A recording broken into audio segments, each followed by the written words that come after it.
I mean, I think this guy was able to get out luckily.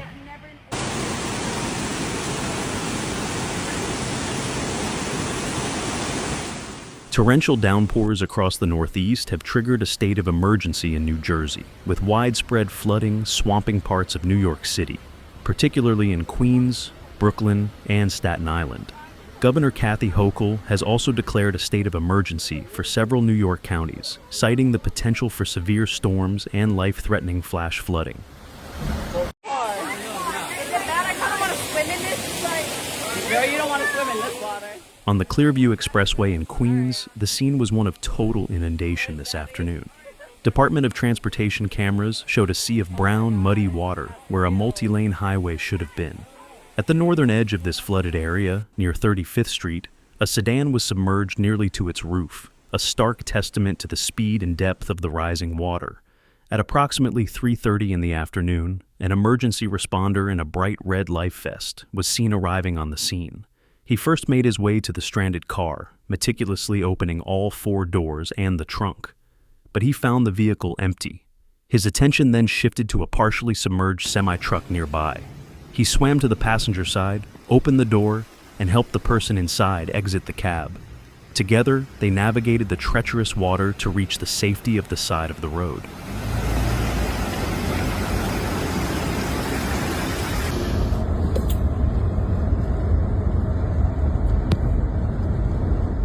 An hour later, at 4:30 p.m., the highest recorded flooding citywide was reported on Staten Island, at the corner of Catherine Court and Jewett Avenue. Water at this location reached a depth of 21.3 inches, a level that would render most passenger vehicles inoperable. Brett Branco, the director of the Science and Resilience Institute at Jamaica Bay, emphasized the seriousness of this measurement, stating, "Anytime you're over a foot, yeah, we're talking a lot of water." By 7 p.m., the Franklin Delano Roosevelt Drive, which had been closed for hours, had finally reopened to traffic. A small sense of normalcy was also returning to the Clearview Expressway, where northbound lanes north of 35th Street in Queens were beginning to move again. However, the southbound lanes remained completely blocked by tow trucks working to extract the car and the semi-truck that had been stranded by the floodwaters. In the Auburndale section of Queens, residents described the situation in real time. "The weather got really nasty really fast," said Zach Lintz, who watched as at least 3 vehicles, including a tractor trailer, got stuck on the flooded thoroughfare. Video from the scene showed one driver sitting on the roof of his car, a surreal and desperate image, like a raft stranded in the muddy currents. Lintz recalled the moments of panic, noting, "Couple guys got stuck, you know? They couldn't go forward or backward, and the water just kept rising." Another resident, Bree Tavares, spoke of her fear for the drivers, saying, "I was worried about the people inside. I was hoping they were going to get out."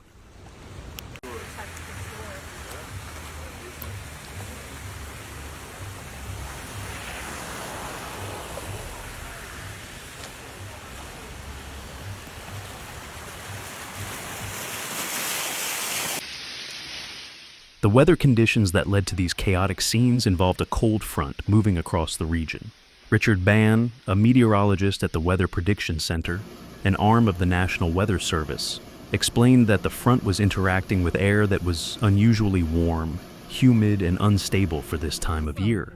This atmospheric combination, he said, was allowing storms to become stronger with very intense rainfall rates, upward of 2 inches per hour. The Weather Prediction Center had issued a level 3 out of 4 risk for excessive rainfall, covering a wide area from Washington, Baltimore, and Philadelphia to New York City.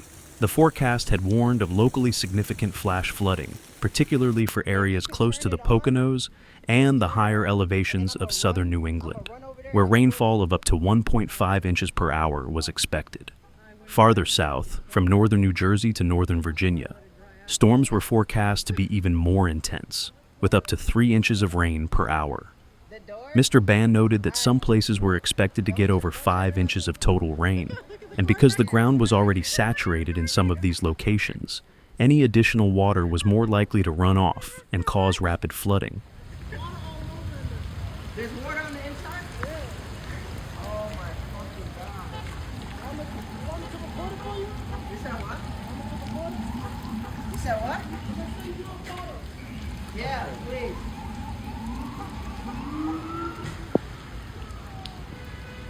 Never in my life. The intermittent heavy rain throughout the day led to hundreds of weather-related delays and cancellations at airports all along the East Coast. Flight tracking service FlightAware reported that flights to major airports, including Philadelphia International Airport, LaGuardia International Airport, Baltimore Washington International Airport, Ronald Reagan Washington National Airport, and Washington Dulles International Airport, were all paused. Among the major domestic carriers, Southwest Airlines experienced the most significant operational disruption, with 45% of its daily flights, more than 2,000 flights, delayed as of early evening.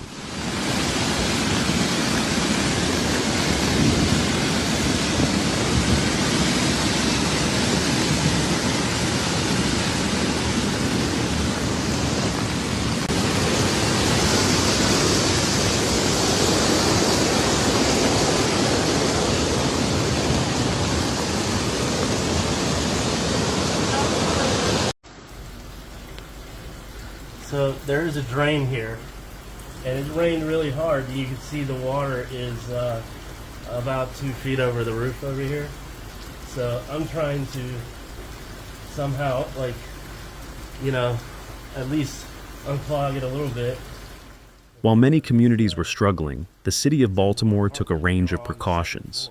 City officials closed flood-prone streets, opened free parking for people who live in low-lying areas, and set up stations to hand out sandbags.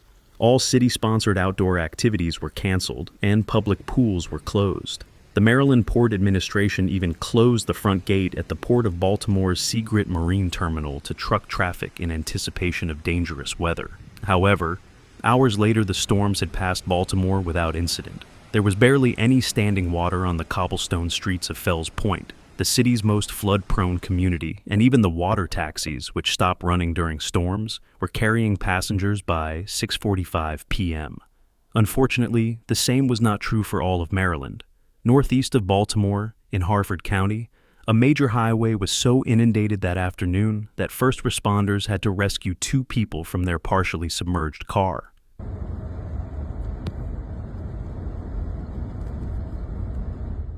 Officer Jano Lieber addressed the challenges, saying, "What we've experienced is the challenge of having really old infrastructure and being subject to the water that comes from all over, down onto tracks and hitting the subway and commuter rail system. So we've got to fix that. We have to work with our partners in municipalities, especially the city of New York, to keep the water out so we don't have these impacts on transit." You could have just go over there.